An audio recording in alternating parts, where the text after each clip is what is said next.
conference with a Missouri ag leader.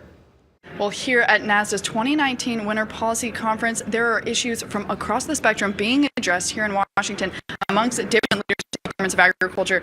We're lucky to be joined here by Director Chris Chinn. Chris, talk to us a little bit about something that just happened recently in Missouri. You guys passed a meat labeling law. Tell us how that went down. Sure. So last year, our legislature passed a meat labeling law that said that we needed to require products to be clearly labeled in the state of Missouri to define whether a product was a plant-based product or a cell-based product. So through the summer, we worked on those proposed rules and we set it in place. It took effect on January 1 of this year.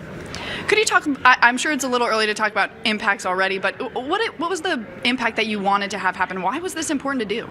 So this was an initiative that was led by our Cattlemen's Association, and so it was really important to them to make sure that their consumers clearly understood that label and they knew what product they were purchasing. So if it was a plant-based meatball, they wanted to make sure that the consumer was aware that it was a plant-based meatball and that it wasn't a protein that came from livestock. I want to kind of broaden this conversation out because, of course, labeling also affects things like trade, how our products interface internationally. Could you just talk a little bit about how Missouri farmers are dealing with the current trade situation and any kind of updates on maybe a hopeful outlook for how this is moving forward? You know, Missouri farmers and ranchers have been very supportive of the Trump administration renegotiating trade agreements. They've seen some hits on their equity and their balance sheets right now, and so it's been a little bit tough on them. They're still optimistic that this administration is going to bring some really good, solid trade agreements across the finish line for them. They're very anxious to see that happen quickly, and they continue every time I talk with them to encourage anything that the state can do to help encourage the administration on the federal level to make sure that we bring home a win that benefits agriculture.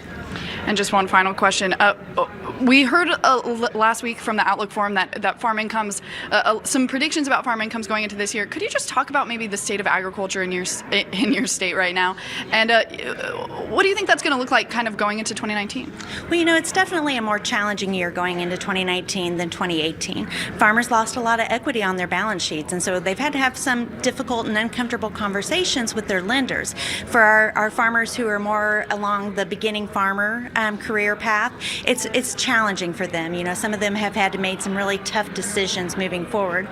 More seasoned farmers, they've been able to weather this storm a little bit easier. So we've been really working with making sure that farmers know what their choices and their options are so they can make good decisions that are going to impact not only this growing season but future growing seasons as well. Well, getting farmers the information they need to make those important decisions is a key role of state departments of agriculture. We'll be here having more conversations like this throughout the morning here at NASDA's Winter Policy Conference in Washington. Until then, back to you in the studio. Well, thanks again, Sarah. And of course, we do head back to Washington for more from the NASDA conference. That'll be tonight on the Rural Evening News. That's at 7:30 p.m. Eastern Time. Well, it's now time for your Ranch Raised Kids photo of the day. And here we have Jake Rogers.